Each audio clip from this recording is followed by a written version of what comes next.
What is going on? Welcome to an episode of Only Football with Kyle, where I will be your host. No, this is not Only Football with Kyle and Rick, but that will be actually coming tomorrow. For today, I have one purpose, and that is to continue to funnel football information to the people that want to hear it. We obviously need football every day. That's not possible for us right now. But what we can do is we can bring you this extra special episode of Only Football at least once a week. So I just wanted to say thank you guys for whoever listens to this video. And I do want to also say I have put a feeler out there and we may do something on these episodes that we don't do anywhere else. And that will be interviewing diehard sports fans, not sports, NFL fans. There's 31 teams I'm looking for, and that's every team except the Patriots because I already interviewed Rusty. If you haven't checked out that video, go ahead and check it out on our videos on Star 6 Media. Now would be a good time to probably say to check out all the other shows on Star 6 Media. We have JC Sports, Slot Shot, Sports Drip, 3 Up, 3 Down. I think the Chicago podcast is starting back really soon. A lot of great channels, a lot of great people, all within one big family of Star 6 Media. So go ahead and check those out too if you guys have other sports needs and not just football. But let's talk about not just sports needs, but quarterback needs, because that is, I would say, every offseason, that is the biggest problem that needs to be resolved. Who is going to be my quarterback when we take our first snap on week 1? That's what every team that isn't the Bills, that isn't the Chiefs. Obviously, there's teams that are not in this predicament.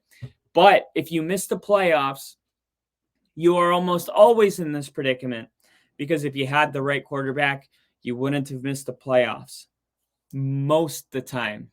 Okay. I understand the Trevor Lawrence thing last year. There's exceptions to the rule, but for the most part, look at the teams that missed the playoffs. Say 80% of those teams need a quarterback.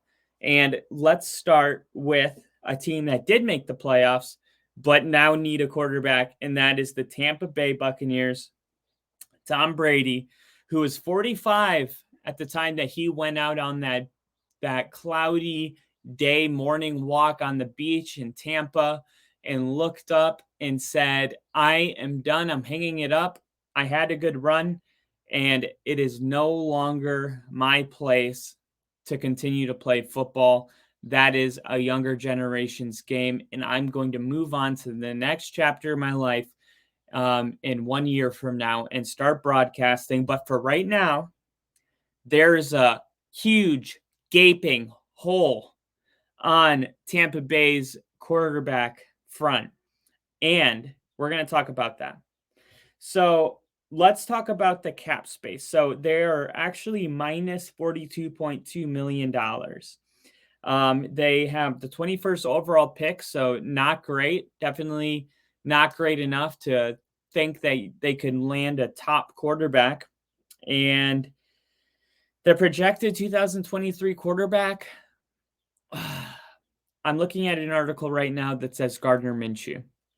Now, Gardner Minshew looked really solid against the Dallas Cowboys when he was in for Jalen Hurts. I'm not going to lie. He did look good, but is that a realistic, is he just kind of filling that space for the time being? We call those bridge quarterbacks. Is he just a bridge quarterback because, there's not another guy that they could afford to go get or are in draft position to get? Because here's the deal. Bridge quarterbacks are really hard to sell to teams. Maybe if you're, I guess, like an ultra realist, you can just accept. But for most fanatics, they believe every year, they have a shot to win the Super Bowl. But can you sell those hopes and those dreams with Gardner Minshew? And if you can't, that's going to be a bad year, right? This is a guy that we had Drew Lock, and I was telling people, oh, we're going to go off. Drew Lock is so good. Nobody knows yet. I was delusional. Will people become delusional about Gardner Minshew? Will Gardner Minshew prove us wrong like Geno Smith did? Do you guys think Gardner Minshew is a starting caliber quarterback? I thought that he is in this weird space. He is it's like he's too good to be a backup, but he's not good enough to start. And there's no really, there's no position for a guy like that besides being an overqualified backup or an under-delivering starter. So I really hope they could maybe make a move at Jimmy Garoppolo. I think that would be a much better fit. Jimmy Garoppolo has also had a lot of problems staying healthy for the most part, but Jimmy Garoppolo is definitely a guy that if you're Tampa Bay, you feel like you could go to a Super Bowl with him. Why? Because he's gone to a Super Bowl before, and that's really all it takes sometimes, unless it's like Joe Flacco 7 years after, winning a Super Bowl in 2012, being traded to the Broncos. And it was just like, like the Matt Ryan thing with the Colts. A lot of people were surprised. I wasn't. When your glory years are further than 2 years behind you, that's too far. I mean, some people are just one and done. Some people have one good year, and then people will go all in on them. Jimmy Garoppolo had a good year in New England, and the 49ers went all in. But also think about some other guys. Do you remember Matt Castle? He had a really good year, and the Chiefs went in for him. There was Nick Foles, who obviously won the Super Bowl MVP doing the Philly special, an iconic moment in Super Bowl history, but never did anything. I mean, that he peaked. That was like, and it's not like that's a low peak. That's a very high peak, but he has not even been on the same mountain since that moment. And you think about the Minneapolis Miracle, right? Gosh, I'm drawing a blank right now. Case Keenum, Indianapolis Miracle. Everyone, I mean, his stock was way up. Broncos make a move for him. I'm a believer. I'm like, hey, they just won playoff games with Case Keenum, and then he came to Denver, and it was like, okay, Case Keenum. It's like I wish I had the sound bite on here of the Arizona head coach that goes, "They are who we thought they were, and we let them off the hook." That would be actually the perfect time right now to do that. So I think, let me see really quick. Sorry, I got to respond to this really quick. All right, Adam Schefter sending me text messages again. I told him we're in the middle of a podcast. He doesn't listen. So I do think that would be a better route. So let me kind of summarize everything I'm saying is that usually the quarterbacks that you have to sell to the fans are not the guys that are actually going to do anything. You have to sell Case Keenum. You have to sell Nick Foles. You have to sell Jimmy Garoppolo, right? The great quarterbacks, there's no question that needs to be had.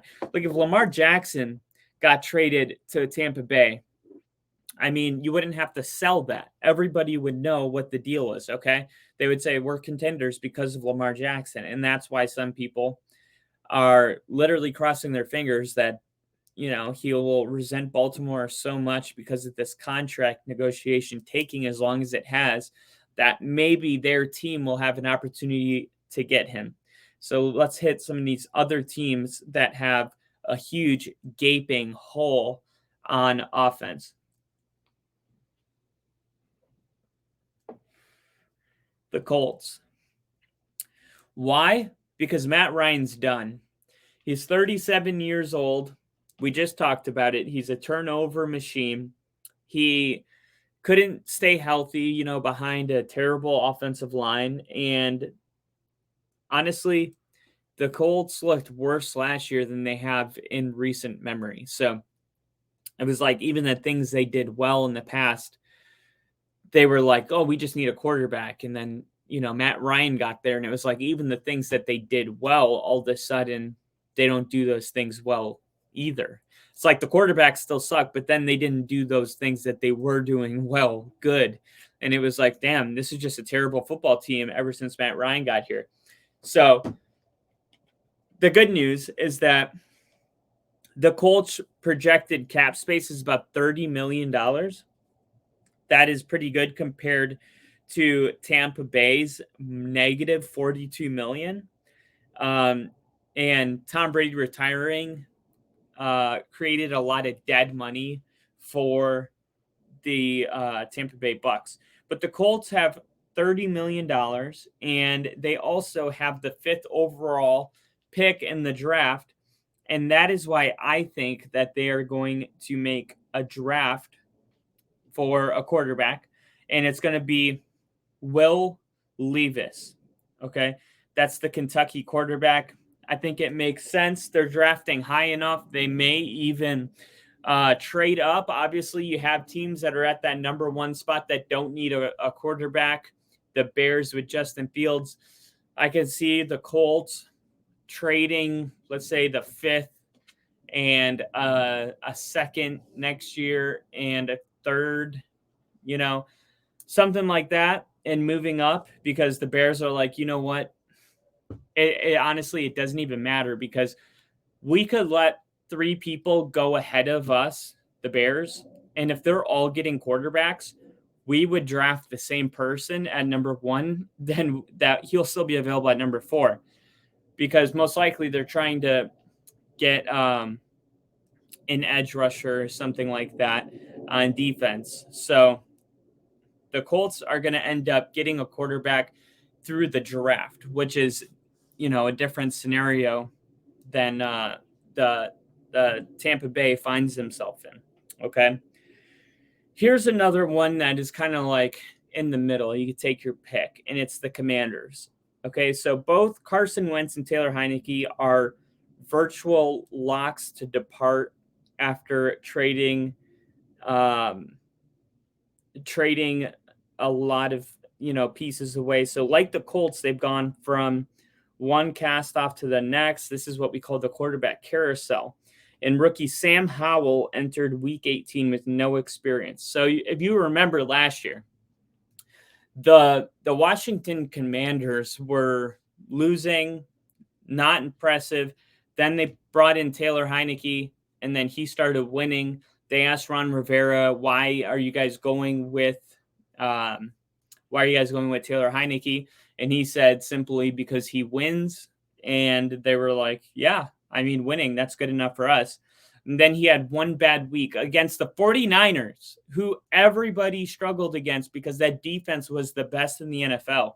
And they benched his ass with the playoffs on the line and didn't even put him back in the game. Instead, they went with Sam Howell, who had no experience. And they thought to themselves, yeah, Sam Howell gives us the best chance to win. To me, that is just such a bad coaching decision. It was like when you double down on your stupidity. It's like you knew that you shouldn't have benched him in the first place. You probably made an emotional decision because as a coach, if your team's not winning and the playoffs are at stake, it's like if you don't make a move, right, they might move you. So you go ahead and you bench a guy to make it look like you're taking care of the situation. But it's BS. The best scenario for the Commanders last year was when Taylor Heinicke was taking the snaps, and then to put in Sam Howell with no experience and actually justify that, I would have fired a head coach that did something like that on the spot.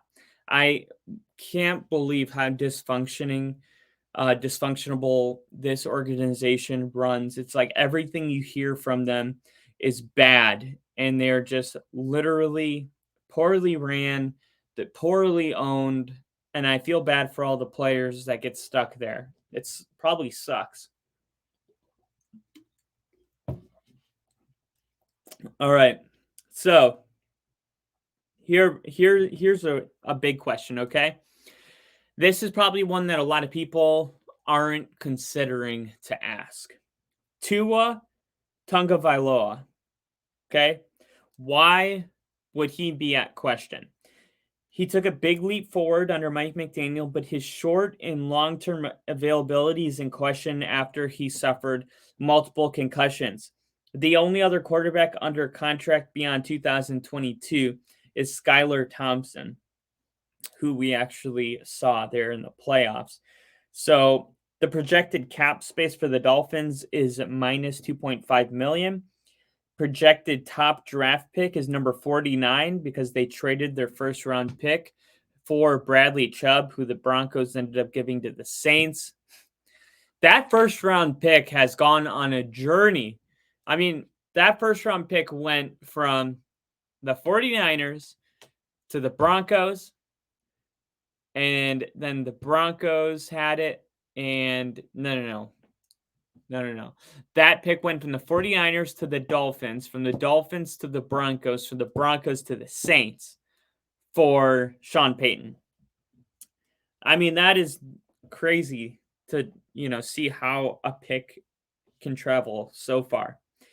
But anyway, the point is that they don't have a first round pick. They're picking at number 49, and projected starter is Tua Tagovailoa. Now that Brady retired, there were conversations about whether Brady would be the quarterback for the Dolphins moving forward, just because there was a lot of flirting going on with Tom Brady that he ended up getting in trouble for, or the owner of the Dolphins ended up getting in trouble for. He had to watch the games on his yacht outside the stadium. A real slap on the wrist.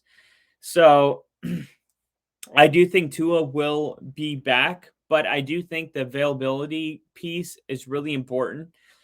I mean, when Tua was in that system, it seemed like it was working really well. There was a time where everything was working and it just felt like, man, this team is going to be impossible to, to beat when they started 4-0 or something like that. I think they got their first loss. No, they beat Buffalo. I think week 3. I mean, they got off to a hot start and they were really, really tough, but the Tua piece, man, it was like you worry about not just his availability from like a head coaching point of view, right? That's also kind of selfish. You worry about if this player should even be playing football in the first place. Like, is it okay for him to keep playing football after suffering the amount of concussions repeatedly in such a short amount of time? And it almost feels like after every concussion he sustains, the the time period between him coming back out, I'm not a doctor, but it feels like it should be longer and longer. So if you got one concussion in the past 2 years, it's like, okay, you're gonna, be out for a week. But then if you get 2 concussions, your second concussion 2 weeks later, then I feel like that one might have you out for 3, 4 weeks, whatever it is, okay?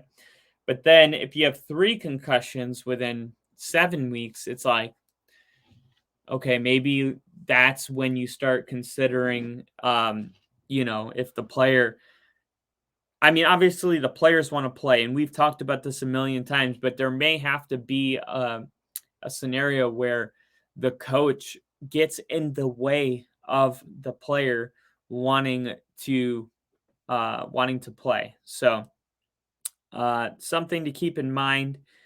Okay, so the Dolphins.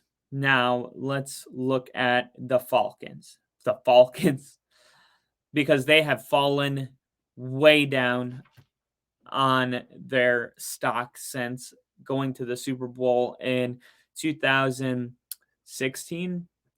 Okay, so their projected cap space is minus 2.5 million, which is not good. Their projected draft pick is number 49. So, oh wait, no, I'm still on the Dolphins. Sorry. Falcons, projected cap space is 69.9 mil. Okay, so that's really good. Projected draft pick is number 7, and that is one of those spots where they could draft a quarterback, okay? Marcus Mariota is their successor last year for Matt Ryan, and he literally left the team after landing on injured reserve, and he had no clear path back to a starting job. Rookie Desmond Ridder, meanwhile, has just a handful of starts under his belt. Okay, so like Marcus Mariota, it was an experiment last year, right? And I remember specifically saying last year when they got Marcus Mariota, I said the front office knows next year is a really good draft class, and Marcus Mariota, is Marcus Mariota, and if he surprises us, that's great. But if he sucks and falls on his face, we're gonna have a really good draft pick next year and have our pick at a quarterback. And they were right, or I guess I was right, but I heard that opinion from other people too. So they ended up getting the 7th overall draft pick. And this article is interesting because it says the projected 2023 quarterback, Ryan Tannehill. I find that very interesting, Ryan Tannehill, because I do think that he is done with the Titans. I do think I don't want to say worn out the welcome, but sometimes it feels like we know what you are and there's nothing wrong with what you are. But in order for us to get to the next level, it's think about the Rams when they got rid of Jared Goff, right? It was like, no offense to Jared Goff. It's like, but I know what your ceiling is. I've seen enough to know what your ceiling is. And this is a discretion decision. I mean, look at Josh McDaniel. He's making that same decision right now about Derek Carr. And Derek Carr, I thought he was a top 12 quarterback going into the season. And now you see Josh McDaniels is like publicly saying like, nah, that's not it. He is not a good enough quarterback. So, I mean, love is in the eye of the beholder. And I do think that there's a guy out there, or a team out there that would love to take on a quarterback like Derek Carr, like the New York Jets, for instance.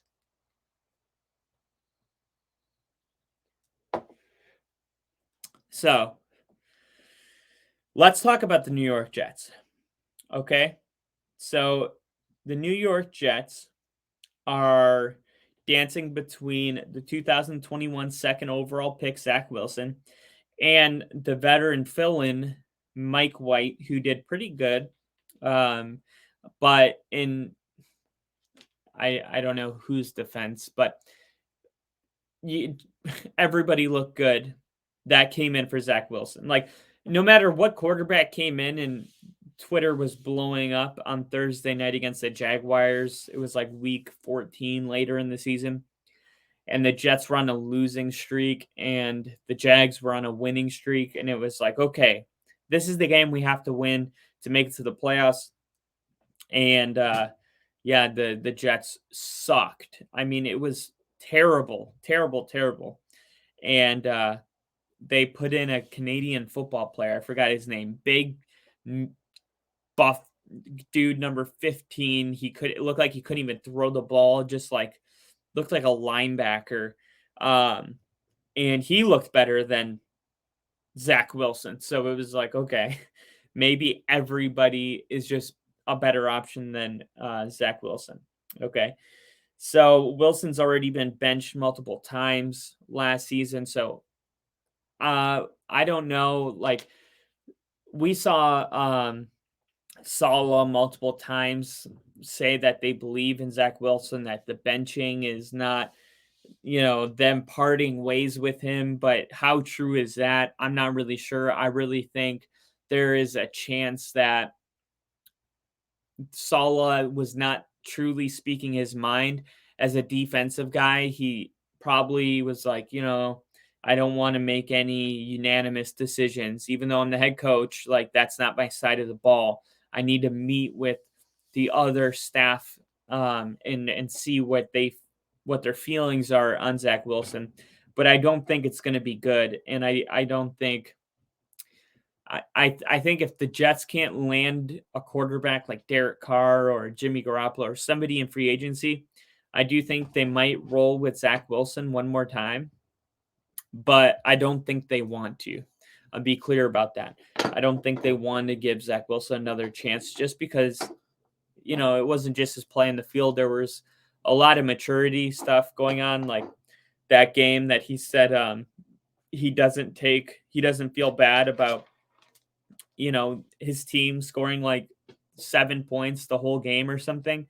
I think it was 3 points. They asked him if he felt bad about it, and he was like, no. And then he got benched the next week. It was just like that whole entire Zach Wilson thing is just a disaster from the jump. Like Zach Wilson, he, blew up at the combine because they liked the way he was throwing, and nobody even knew about Zach Wilson unless you're, a fan of, I think he went to Penn State or something like that.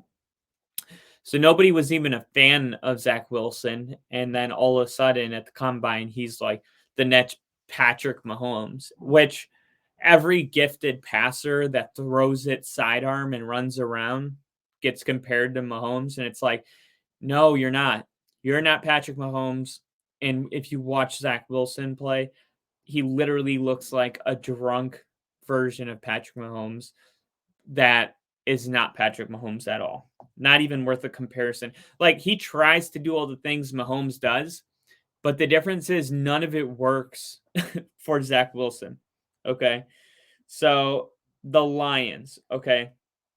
So the Rams cast off Jared Goff and took an underrated step forward. And actually, I thought Jared Goff did a really, really good job this season.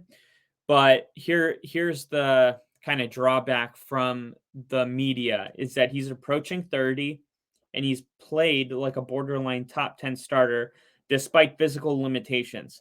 So this article I'm saying right now is totally BS. I mean, can you believe this hunk of garbage? Jared Goff last year went out there and balled out. I mean, he literally was balling. And they're like, he has physical limitations. This article is stupid. I can't believe that. You better show some respect on that dude. Put some respect on his name, right? Sorry, I had to plug in my laptop real quick. Dude, it's just like sometimes no matter how good you perform, to some people, you're just Jared Goff. You know what I mean?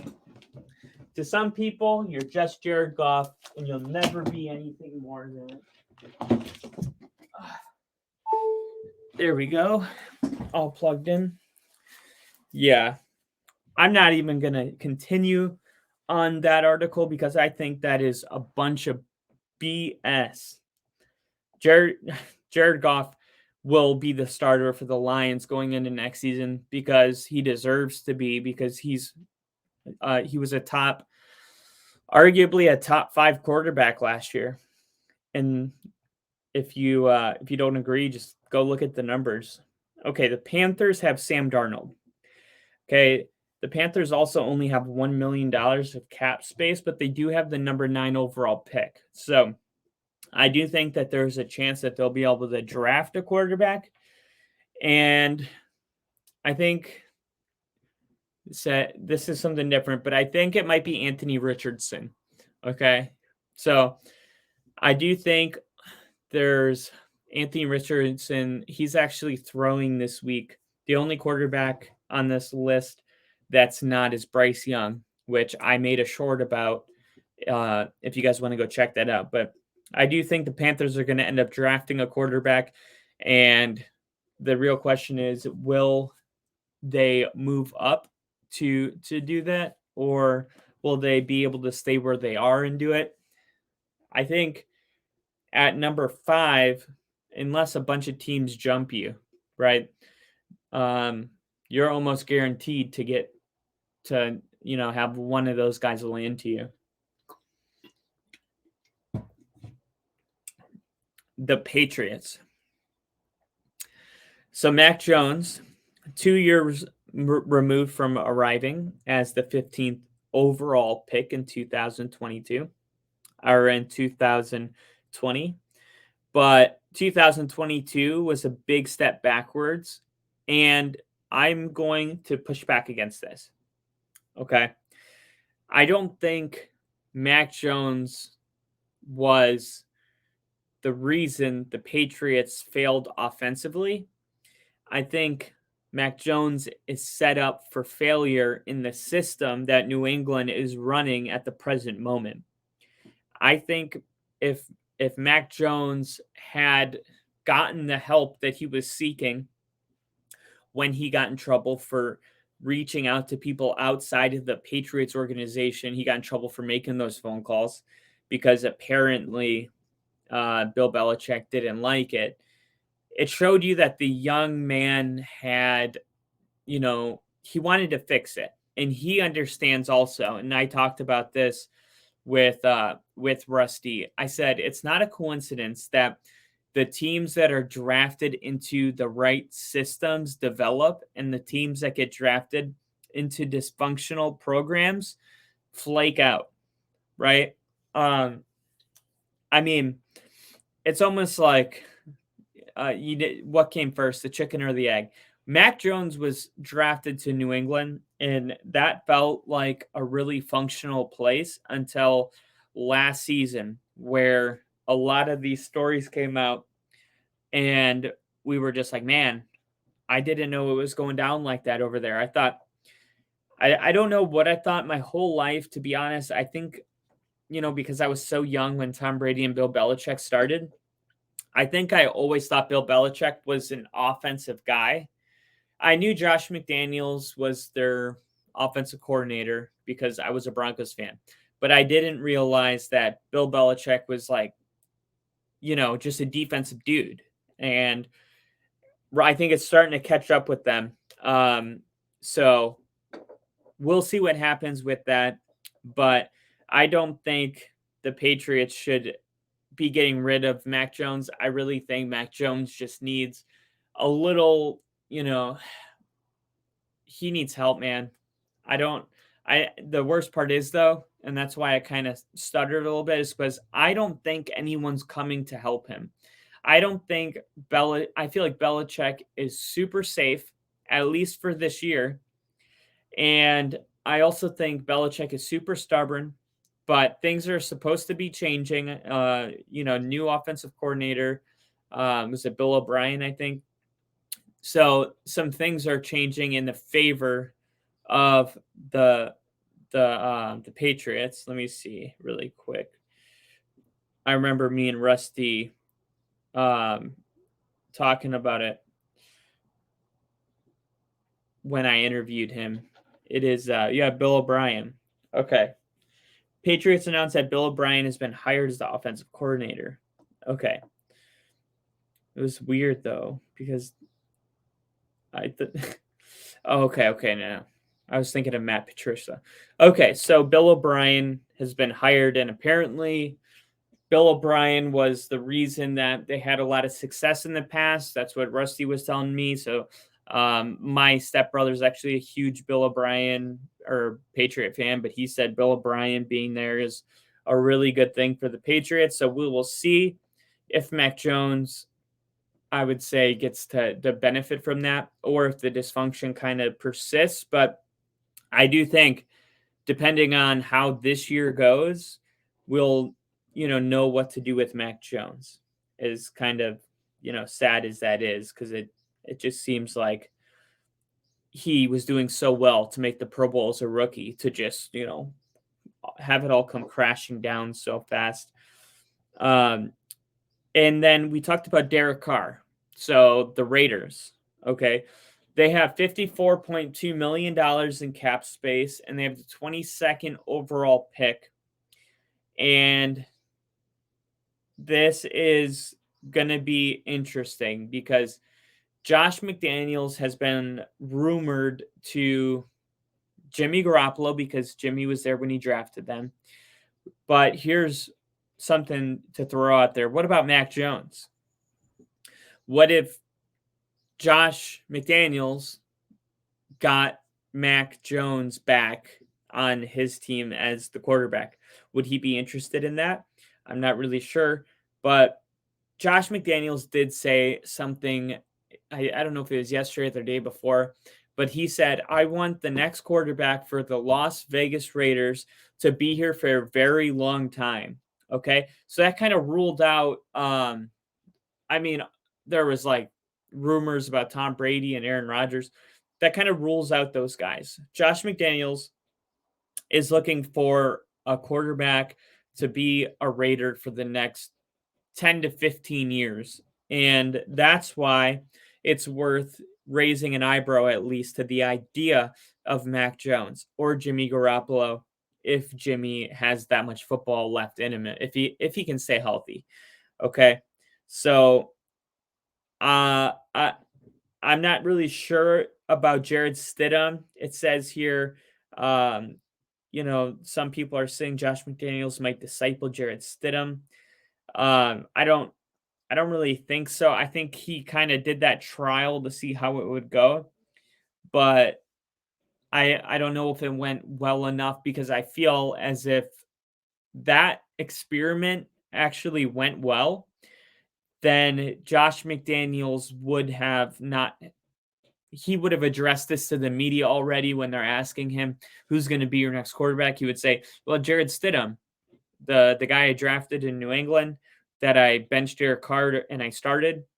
You remember Jared Stidham? Yeah, that's our quarterback." He didn't do that. So I think Jared Stidham is going to continue to be, I don't want to say like a secondary option, but um, there is a chance that the Raiders just can't come to terms with anybody and that everybody retires and the options out there just kind of suck and then Jimmy Garoppolo signs with the Bucks and Josh McDaniels is like, crap, man, we don't I don't have anybody I really totally believe in. And Jared Stidham is the guy that's still looking over his shoulder, like, does that mean I'm your quarterback now? No, Jared, go sit down. And the coach comes up to him. He's like, hey, man, I think that does mean that Jared's our quarterback. And he's like, I know, but I don't want him to be. And then Jared Stidham gets a chance to go out there and do it. And we'll see how that all unfolds. The Raiders quarterback situation is probably the one that I'm most heavily invested in because I'm a Broncos fan. And I want to know what's happening inside my division. Like, we already have Patrick Mahomes. We already have the Chargers with Justin Herbert. Those are two quarterbacks that are arguably top 5. We brought in Sean Payton. Okay, what are the Raiders doing? First off, I think Josh McDaniel is a terrible head coach. And I like when I heard Mark Davis just double down. He's like, no, like Josh McDaniel's job is safer than anyone's on this team. I don't care how much he loses. And as an owner, you're trying to give your head coach all the confidence in the world. It's like Kobe, the late Kobe Bryant, rest in peace, Kobe. He always said, he said one time he had a game and he said, I didn't even score a point, not even a layup. Like, I just sucked. He was like 12 years old. And he said, my dad kind of came into my room and said, hey, whether you score 0 points or you score 60, I'm still going to love you. And then Kobe goes, that was the most important advice I heard my entire life because that gave me all the confidence in the world to fail. Right. But he said, but F that, I'm going to score 60. And then like some like music bass dropped when he said that. It was a dope video. But the point is like, sometimes all you need somebody to do is come take that pressure off of you. And then you feel like, okay, I can, they believe in me. I have the comfort to be myself because sometimes, being yourself is the only way to get results. And when you're, tippy toeing on all these different ways of doing things and, it's just like, forget all that. You could lose every single game for the rest of the year and you are still going to be our head coach. So if you do fail, make sure you fail being you and not worrying about failing. Okay. So as a Broncos fan, like I love hearing that because I'm like, what if he just sucks for like 3 years and they pull a Jerry Jones with Jason Garrett? Just like, yeah, keep believing in him, keep believing in him. And eventually it'll be funny, and we'll be like, oh my God, I can't believe you've been believing in him for 4 years and he still sucks. Or he's going to get really good and he's going to be a genius. And that's just something we don't know. But he was the head coach for the Broncos. And I thought that team that he was coaching last year, I thought that that team was a lot better than they performed. And if you're not going to look at the head coach, I don't know what you're going to look at. And then let's talk about the Saints. So both Andy Dalton and Jameis Winston, backup level veterans who took turns under center last year. And the answer at quarterback hasn't been very clear since the 2020 retirement of Drew Brees and also the Sean Payton leaving the next year. Okay, so the projected cap space is not great, $38.8 million underneath, so negative 38.8. But the top draft pick says number 41. I'm not sure why this article says that because the Broncos gave them a first for Sean Payton, and that was it came from San Francisco, so I think it was the 30th overall pick. So, yeah, this article is just a little wrong, but it says projected 2023 quarterback Teddy Bridgewater. I don't know, man. I don't know if Teddy Bridgewater is going to get another starting job. I feel like the Saints just keep rotating between these guys. Like, does it feel like that, or is it just me? It's like Andy Dalton, Jameis Winston, Teddy Bridgewater, Andy Dalton, Teddy Bridgewater, Jameis Winston. It's like at some point the fans are going to be like, we don't believe in these people, right? I mean, that's what happened to me. We got to a point where we said, if you bring in one more Case Keenum or Joe Flacco, we are going to set your house on fire. Just kidding. Not made for kids. And I feel like the Saints are at that point right now. And if you really want to piss off the fans of New Orleans, then go ahead and sign Teddy Bridgewater to a 1-year contract worth $8 million and do it again. So if I were them, I would be calling the Ravens and I would be like, I'll give you 3 first-round picks for Lamar Jackson, right? Because who cares about picks if you have a franchise quarterback? And I mean, especially if you have a franchise quarterback that's really good, those other 2 first-round picks are going to be late in the round, assuming that you made it to the playoffs and had a successful season.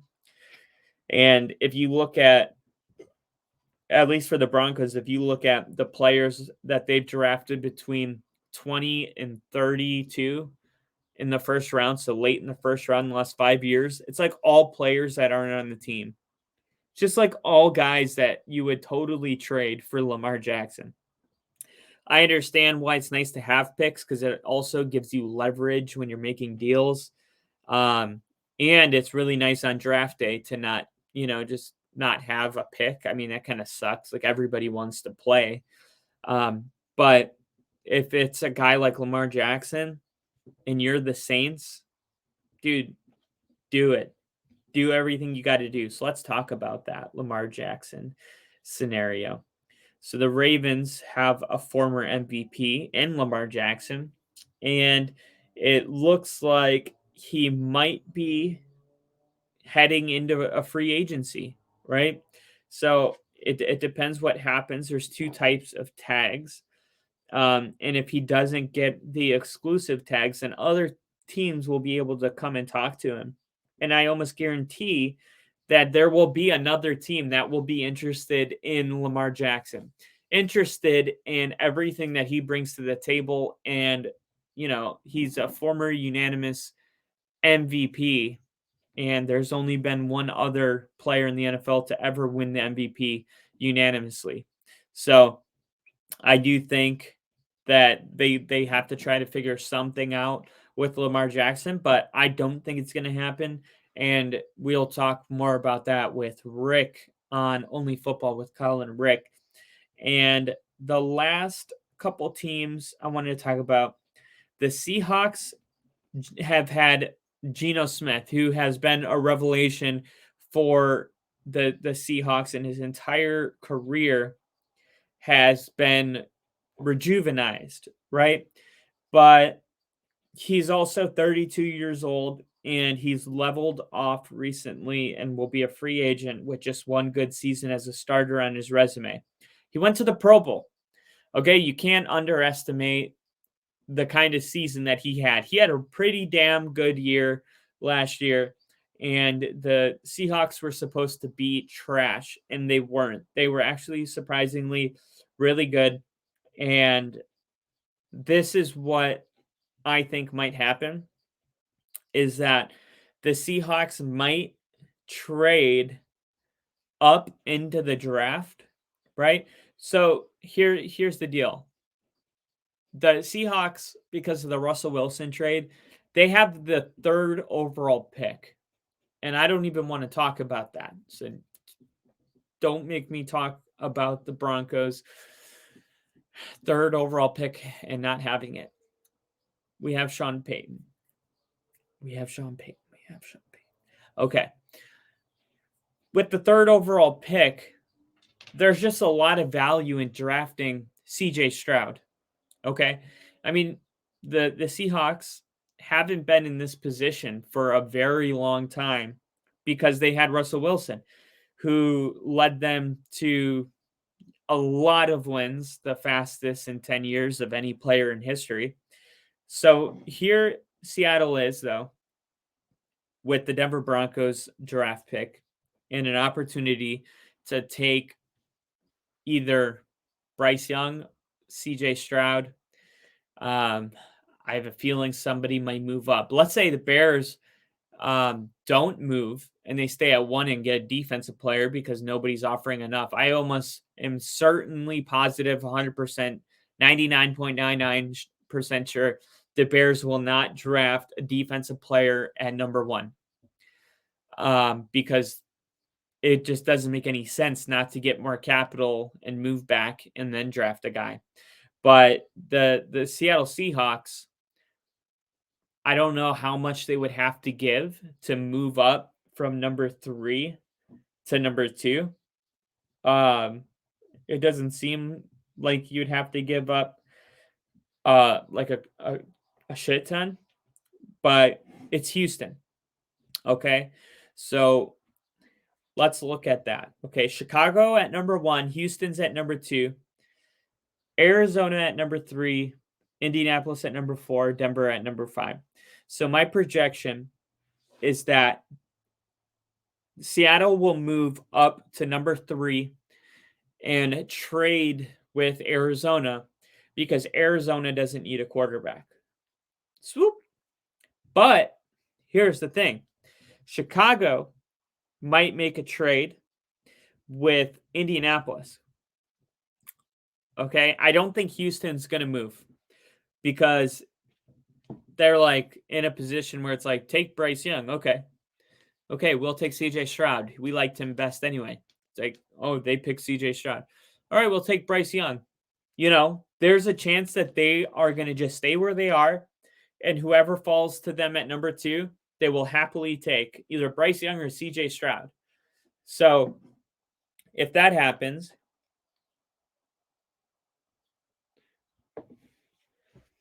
then at number 3, the Seahawks wouldn't have those CJ Stroud or Bryce Young as an option. So we'll see how aggressive Seattle is with this draft and with how well Geno Smith has been. But this is so interesting, right? To see what Seattle does. Seattle feels like, to me, the domino that when Seattle falls, like everything is going to get messed up, because Seattle is sneaky looking for a higher draft position, because they actually probably feel confident enough in Geno Smith to give him a 3-year deal, but they're also at a position where it might not take much to go all the way up to number 2 and take a guy. But I feel like Seattle's just a wild card, right? There's like, we expect Chicago to move down. We expect the Cardinals to, to move down. But Seattle's just a total wild card. And I don't think enough people are talking about Seattle in regards to, what they're going to do as far as the draft goes. And let's see here. There was one more team. I'm trying to remember who it was. Seattle, and it was not them. It wasn't them. Dang, I can't remember right now. But those are, at least for the most part, besides whoever I'm forgetting, those are the quarterback scenarios around the league, which is like, when the season starts, it oftentimes feels like all 30, I'll say 30 out of 32 teams are confident and believe in their starting quarterback. But this year, as you can see, there is a lot that is moving and changing, and there are a lot of teams right now that are not ready to, start the season, right? With the biggest position being a question mark. So, who do you guys think, whoever your team is, who do you think will be your quarterback going into week 1? Unless you're the Chiefs or the Bills or, one of those teams that have a for sure starting quarterback. If you are a team that is like one of the ones I mentioned today, let me know who you think is going to be your starting quarterback going into week 1, who you would like, and also let me know what you guys think about the Seahawks moving up to the number 1 position or the number 2 position, and if it would be worth it for them to do it. There is so much that is about to unfold here as we get closer to April 22nd through 23rd, 20th through 23rd, something like that, when the NFL draft kicks off here in about 1 month, 20 days. Every team is going to probably around that time know who their quarterback is. Everyone's gearing up for training camp. The hype, the storylines. Now is the time to talk about all this stuff, and it's going to be, this is honestly, like, if you like this kind of stuff, this is the funnest time of the year, because during the season, like, the teams don't change that much, like maybe a player gets traded, maybe a guy goes, for a pick, Bradley Chubb, goes to Miami, but it's like the offseason's crazy, man. Like, the offseason is like teams completely change the entire coach. Like, Sean Payton just got hired in Denver. We have a new defensive coordinator, new offense coordinator, new players, personnel coach, new physical therapist. Like, I mean, entire organizations change in the months that we're in right now. And it's just a blast to kind of keep track of all that. And if you guys enjoyed that too, you're really going to love Only Football with Kyle, because one of the main things I'm going to be doing is just keeping track of the details of each team that, isn't a big wicket thing. Like, of course, I'm going to talk about Aaron Rodgers' decision, whether it's to retire or to continue or to get traded to another team. I'm going to talk about those things with Rick. But if you care about these small details, Bill O'Brien got hired as the OC, just the little finite details of the offseason, then this is the right place for you. Because I can tell you, I care about that stuff as a fan of the game, because I know that Super Bowls and playoffs and winning seasons are won and lost in the months that we're in now, right? The football is just where you put it all on the field, but what happens right now determines what teams will be playing next year in February. And once again, if you're an optimist like myself, it's just another opportunity to believe, right? Because I think I stopped believing pretty early in the season. I was like, maybe we can turn it around. And before you know it, the whole season was over. I couldn't believe it. It was like week one, I was at the Seahawks game watching, them attempt that field goal, crying myself to sleep. Not really, but avoiding my phone because all my family wanted to call and probably laugh at me. And I avoided all that. And then next thing you know, week 2, 3, 4, next thing you know is week 5. And it was like, I still believe that we could turn it around. And then it was like week 6 and week 7. And it was like, are we, and before I could even finish the sentence, I was going to say, like, are we done? Are we finished? But I said, are we? And it was week 14 and the season was over.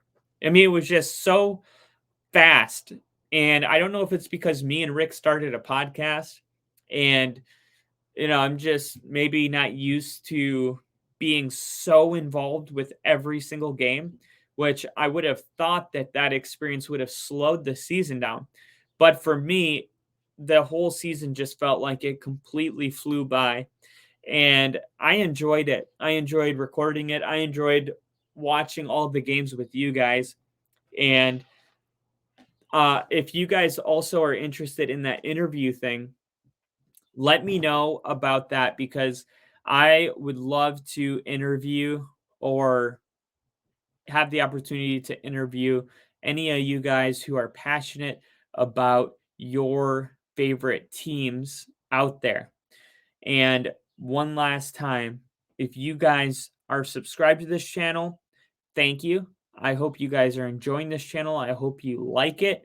I hope the topics that we go over are fun. Recommendations are always, always welcomed. And if you haven't checked out the other shows on Star 6 Media, make sure to give them a try. And that includes Slot Shot.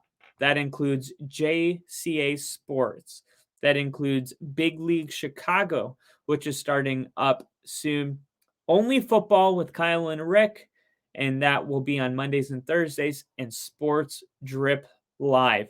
I think you guys are really going to enjoy those shows.